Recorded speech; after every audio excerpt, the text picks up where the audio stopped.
গত 19শে মে 2025 সালে রাত 11:30টার সময় ভিকটিম লাকি আক্তারের বোন সানিয়া আক্তার স্থানীয় গণ্যমান্য ব্যক্তিদের সাথে নিয়ে তার বোনের বাড়িতে গিয়ে দেখে যে বাড়িটি তালাবদ্ধ এবং তালা ভেঙে তার ভিতরে প্রবেশ করে দেখেন যে তার বোন ভিকটিম লাকি আক্তার বিছানায় শায়িত অবস্থায় আছে এবং তার মুখে, গালে, পিঠে, গলায় আঘাত এবং মারধরের চিহ্ন রয়েছে।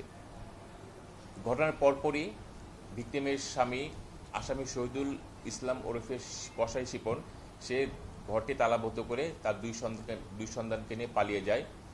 এই ঘটনা সংক্রান্তে পিবিআই নারায়ণগঞ্জ টিম গত 20শে মে থেকে ছায়াতদন্ত শুরু করে এবং গত 24শে মে 2025 সালে ভিকটিম লাকি আক্তারের বোন সানিয়া আক্তার এই সংক্রান্তে ফতুল্লা থানায় মামলা দায়ের করেন। মামলা নম্বর 51 তারিখ 24শে মে 2025 ধারা 302 পেনাল কোড। মামলাটি পিবিআইয়ের শিডিউলভুক্ত হয়। পিবিআই নারায়ণগঞ্জ মামলাটি তদন্তভার গ্রহণ করে এবং এই মামলার আসামি শহীদুল ইসলাম ওরফে কসাই শিপনকে আমরা গতকাল রাত 11:30টায় সদরঘাট থানা এলাকা থেকে আমরা তাকে গ্রেফতার করি। আসামিকে প্রাথমিক জিজ্ঞাসাবাদে এবং প্রাপ্ত তথ্য বিশ্লেষণ করে জানা যায় যে এই মামলার আসামি শিপন তার স্ত্রী লাকি আক্তারকে গত 19শে মে সন্ধ্যা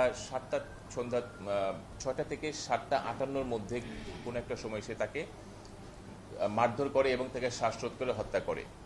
প্রাথমিক জিজ্ঞাসাবাদে আসামি জানায় যে পারিবারিক বিভিন্ন কলহের কারণে এবং ভিকটিম লাকি আক্তার মোবাইল এবং টিকটকে নানা ধরনের আসক্তির কারণে তাদের মধ্যে প্রায় বিভিন্ন বিষয় নিয়ে ঝগড়াঝাঁটি হতো এবং তাদের মধ্যে পারিবারিক কলহ লেগে থাকতো।